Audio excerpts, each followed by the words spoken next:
Yeah, I'm down here where the dollar store at. In between market, Arch and Market. My part is maintaining 52nd Street. I live in the community, and I can even recall to take you back. There was a time I used to tear 52nd Street up, many years ago. But now I'm part of, trying to make my community better. When me and my crew get out there, we make a difference. Now, every Monday is tore down from the floor down because we don't work on the weekends. There's nothing we can do about that. It's my job, so I do what I do.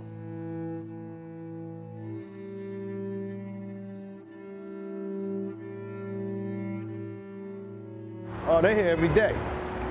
Every day, especially down here on Market Street, which is fine, especially when they interact with the community. They do what they do and I do what I do. For the most part, I gotta keep it moving. You're innocent until proven guilty. It seems like we're guilty just from getting a call when they stop us. Stop and frisk. You automatically just assume that I done something. And I work up there and I've been in that situation.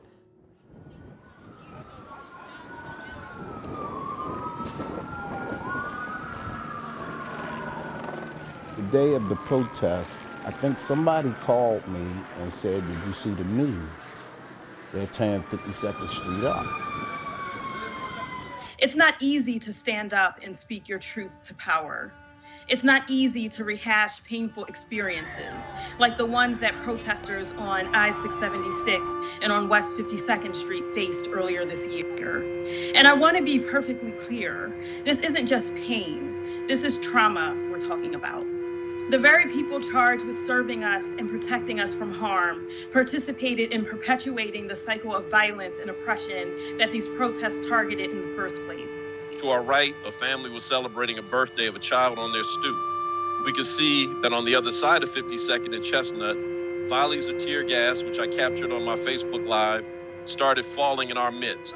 There was no warning, not one warning, no announcement, and no provocation.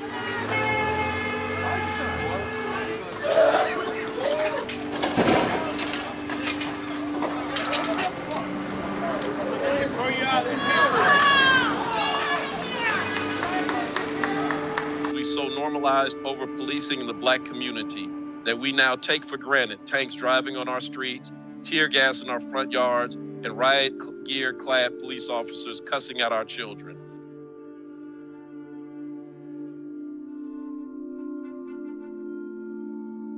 When I came out the house that Monday morning, it was tore up from the floor.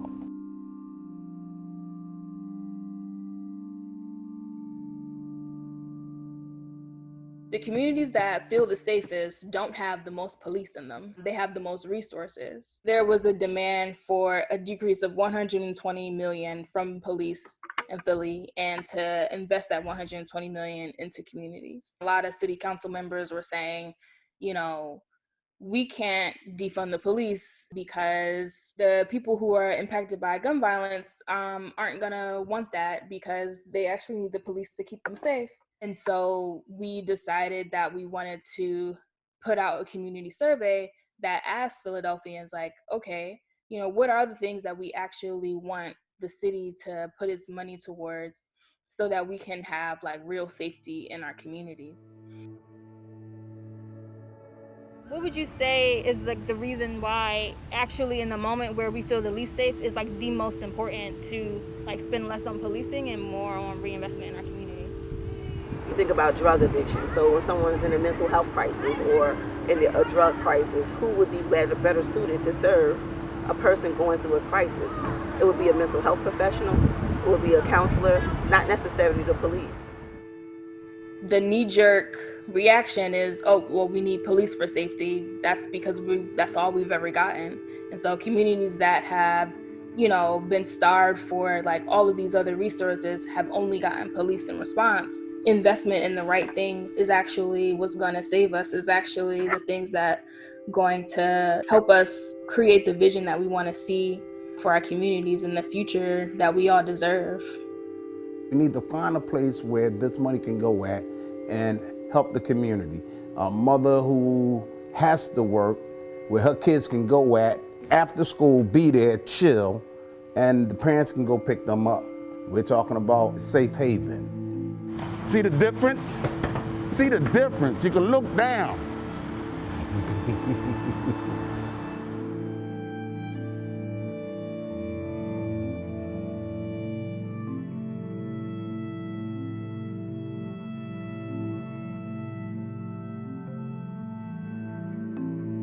The people want to be heard, and to pass a budget with no meaningful cuts to police department at this time, when thousands of Philadelphians are flooding the streets, occupying city buildings, calling, emailing, organizing, and rising up in grief and enrage would be a mistake.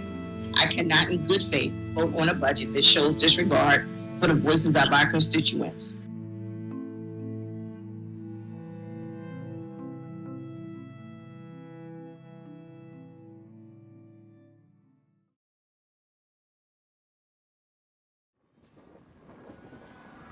Now with the breaking details, and there were protests overnight as well.